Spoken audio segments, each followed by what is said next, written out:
그러니까 제 주장은 뭐냐면 성경 번역본 성경이죠. 개역 한글판 특히 이거는 네. 과학 교과서와도 비교하면 안 되고 개역 한글에게 신화적 적용을 함으로써 성경이 특정 구원자를 위해 진공 상태로 보존되었고 그래서 문자적 퍼즐 맞추기가 가능한 기계적 구조물이 아니라 단어와 단어끼리 짝 맞추기가 불가능하다는 걸 저는 주장을 해볼 겁니다. 성경은 원본과 사본과 번역본이 존재합니다. 원본이 뭐냐면 저자가 쓴 오리지널 본문이겠죠. 그건 성령의 감동함을 받았고 하나밖에 없어요. 성경에 나온 대로 완전한 본문이죠. 근데 문제는 원본이 존재하지 않는다는 거. 사본은 뭐냐면 오리지널 본문을 베끼고 베낀 것들. 신약 사본만 6천여 개가 존재를 합니다. 각 사본은 문자적으로 일치하지 않아요. 약 6천 개가 발견됐는데 어떠한 사본들도 서로 문자적으로 일치하지 않는다. 그래서 이 사본은 목적이 있어요. 원본이 뭐였을까를 향해 달려가겠죠. 그 사본 가운데도 우월한 사본이 존재할 거죠. 그 한 사본을 정해서 우리나라의 언어로 맞게 번역한 게 번역본이에요.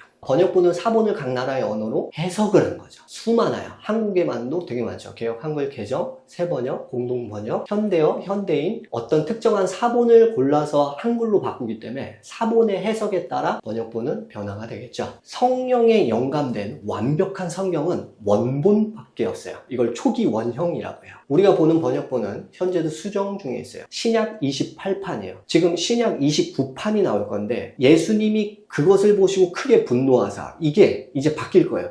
예수님이 그를 보고 불쌍히 여기사. 단어, 문장, 구절, 내용 수정은 당연한 거예요. 문제는 원본이 없고 수많은 사본들과 다양한 번역본만 존재한다는 게 지금 현재 이 시대의 팩트예요. 그래서 누군가가 하나의 번역본을 가지고 그 번역본만 완전하다거나 그 번역본으로 해석한 자신의 해석만 완전하다 주장할 수 없는 구조라는 거예요. 사본학의 구조 자체가, 성경학의 구조 자체가 그렇다는 거예요. 그런 자가 만일 있다면 삼위일체가 아닌 사위일체를 만들어 번역본을 우상숭배하고 있다라는 거죠. 네. 그 예를 들면 아까 말들은 육체요. 그래서 말은 육체다. 이렇게 주장을 했다라고 말씀드렸잖아요. 그게 될 수가 없는 게 왜 그러냐면 단어끼리의 연결은 말이 등장해야 되고 육체라는 게 등장을 해야겠죠. 그렇기 때문에 말이 육체가 되는 거잖아요. 이사야 31장을 세 번역으로 보면 그들의 군마 또한 고깃덩이일 뿐이요. 공동번역은 그들이 타는 말은 고깃덩이요. 정신이 아니다. 현대어를 보면 그들의 군마가 아무리 많아도 모조리 피조물이다. 현대인을 보면 그들의 말들도 고깃덩어리일 뿐이다. 직역성경을 보면 그들의 말 고기이지 영이 아니다. 육체란 단어가 안 나오고 다 고깃덩이로 해석을 하죠. 그러면 재림 때 예수가 육체를 타고 온다는 걸 연결을 시킬 수가 없잖아요. 그래서 처음에 했던 말로 마무리를 지을게요. 성경은 당대 독자들이 이해할 수 있는 언어와 우주관을 사용해서 신학적 진리를 전달한 기록이지 주님만이 유일한 창조주시며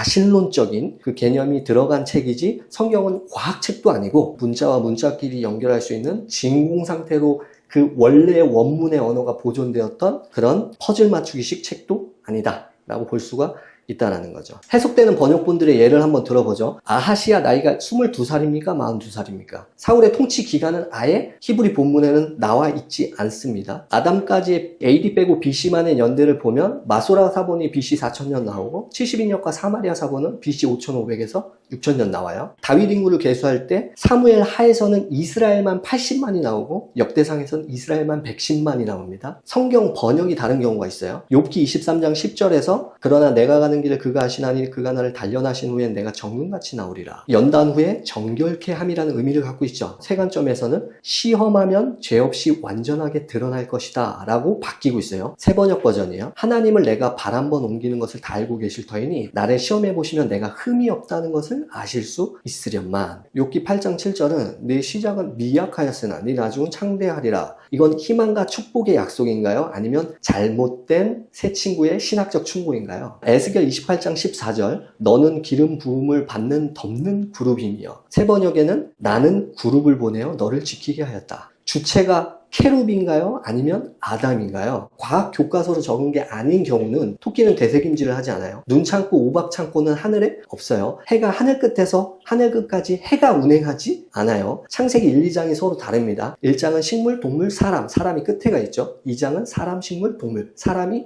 가장 앞에 가 있죠. 겨자씨는 씨 중에 가장 작은 씨앗이 아니죠.